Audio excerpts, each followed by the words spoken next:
बोल रहे हैं और भौरे गुंजार कर रहे हैं। बाग और सरोवर को देखकर रामचंद्र जी लक्ष्मण सहित प्रसन्न हुए। वह बाग वास्तव में परम रमणीय है जो रामचंद्र जी को सुख दे रहा है। चारों ओर देखकर, मालियों से पूछकर, प्रसन्न मन से वे पत्र पुष्प लेने लगे। उस समय पार्वती जी वंश का पूजन करने के लिए माता की भेजी हुई सीता जी वहाँ आईं। सीता जी के साथ सब सुंदर और चतुर सखियां मनोहर वाणी से गीत गा रही हैं। सरोवर के पास ही पार्वती का मंदिर सुशोभित है, जिसकी शोभा कहीं नहीं जाती। देखकर मन मोहित हो जाता है। जानकी जी सखियों सहित सरोवर में स्नान कर प्रसन्न मन से पार्वती जी के मंदिर में गईं। वहाँ बड़े स्नेह से पार्वती की पूजा करके अपने योग्य सुंदर वर मांगा। एक सखी सीता जी का संग छोड़कर फुलवाड़ी देखने चली गई थी।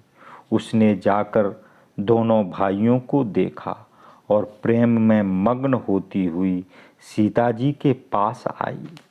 उसकी दशा सखियों ने देखी कि शरीर पुलकित है और नेत्रों में जल भरा है। सब मधुर वाणी से पूछने लगीं कि आपने आनंद का कारण बताइए। सखी ने कहा, दो राजकुमार बाग देखने आए हैं। वे किशोर अवस्था के हैं, सब प्रकार से सुंदर हैं। श्याम गौर वर्ण है। उनका बखान मैं कैसे करूं? वाणी के नयन नहीं हैं और नयन बिना वाणी के हैं। यह सुनकर सीता जी के हृदय में उत्कंठा जानकर सब चतुर सखियां प्रसन्न हुईं। एक सखी कहने लगी, हे सखी, वे ही राजकुमार हैं जिनको सुना है कि कल मुनि के संग आए हैं, जिन्होंने रूप की मोहिनी डालकर जनकपुर के सब नर नारियों को अपने वश में कर लिया है।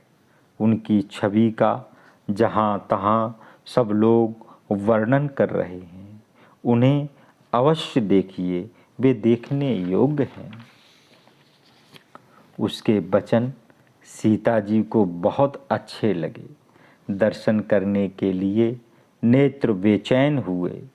उसी सखी को आगे करके जानकी जी चलीं। पुरानी प्रीत को कोई जान नहीं सकता। नारद जी के वचनों को स्मरण करके सीता जी के हृदय में पवित्र प्रीति उत्पन्न हुई और चकित होकर चारों ओर देखने लगी, मानो मृगी डरकर इधर उधर देख रही हो। सीता जी के कंगन, करधनी और पाजेब की ध्वनि सुनकर रामचंद्र जी हृदय में विचार कर लक्ष्मण जी से कहने लगे, ऐसा लगता है मानो कामदेव ने संसार जीतने का डंका बजाया है। ऐसे कहकर फिर उस ओर देखा।